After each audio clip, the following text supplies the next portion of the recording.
போகட்டும் போடா. இந்த பூமியில் நிலையாய் வாழ்ந்தவர் யாரடா? போனால் போகட்டும் போடா. சங்கு ஊதியது நாகு. அடுத்த வரி வந்தது தெரியும்.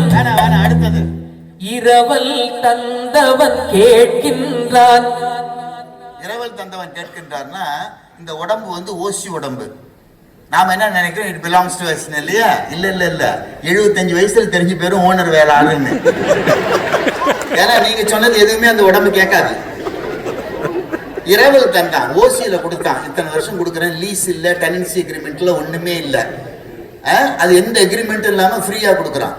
சட்டப்படி பாத்தீங்கன்னா எதுவுமே இல்லை. என்ன கேட்டா we are squatting on someone's land basically. நீங்க தான் அந்த எக்ஸ்பர்ட் ஆச்சா. அப்போ உட்கார்ந்துகிட்டு இருக்கிறோம். அப்ப என்ன ஆகுது, இரவல் தந்தவன் கேட்கறான், முடிஞ்சு போச்சு, குடு திருப்பியா கிட்ட. இரவல் தந்தவன் கேட்கின்றான், அதை இல்லை என்றால் அவன் விடுவானா? இல்ல முடியாது, நான் வரது ஐடியாவே இல்லை, நான் 100 வருஷம் இருந்துட்டு வரலான்னு இருக்கிறேன், நான் இவ்வளவு ஷேர் மார்க்கெட்ல போட்டுருக்கு, இதெல்லாம் நான் அனுபவிக்க வேண்டியிருக்கு, பொண்டாட்டி பிள்ளை எல்லாம் இருக்கு, எனக்கு எக்ஸ்டென்ஷன் கொடு, நான் மெதுவாக தான் வருவேன் அப்படின்னா விட மாட்டான். அடுத்தது என்ன, உறவை சொல்லி அழுவதனாலே உயிரை மீண்டும் தருவானா? இறந்து போயிட்டா இல்லைங்க, நீங்க உயிரை எடுத்துக்கிட்டு போக நினைச்சது வந்து ஒரு ஸ்ட்ரேஞ்சர் இல்ல, இவர் வந்து என் கணவர், இவர் எங்கள் அக்கா, என் தங்கச்சி, என் மனைவி. ஓ ஐம் சோ சாரி, அவர் அப்பாவா, நான் மிஸ்டேக் பண்ணிட்டேன் அப்படின்னு கடவுள் சொல்ல மாட்டேன். நீ எவனா இருந்தா எனக்கு என்ன.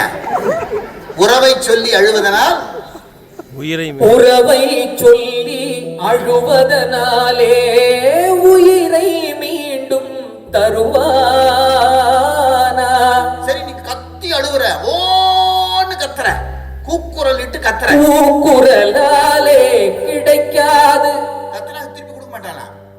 சரி இதெல்லாம் நமக்கு ஒண்ணு பாட்டு போட்டுக்காரு. நமக்கு எல்லாரையும் பார்த்த முடியல, கத்தி பார்த்தோம், கூப்பாடு போட்டு பார்த்தோம், ஊர்ல உள்ளவெல்லாம் பேசி பார்த்தேன், கத்தனை எல்லாம் முடியல.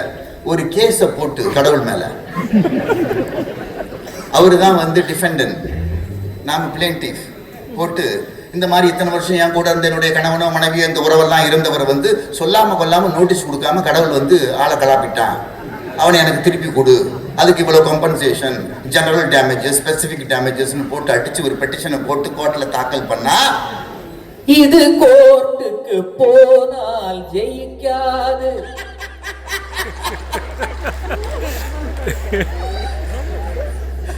ஜெயிக்காது. ஏன்?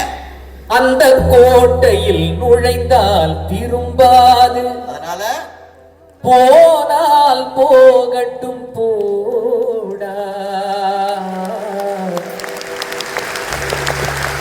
என்ன முருகா, என்ன முருகா, என்ன முருகா பாட்டு தாங்க முடியல.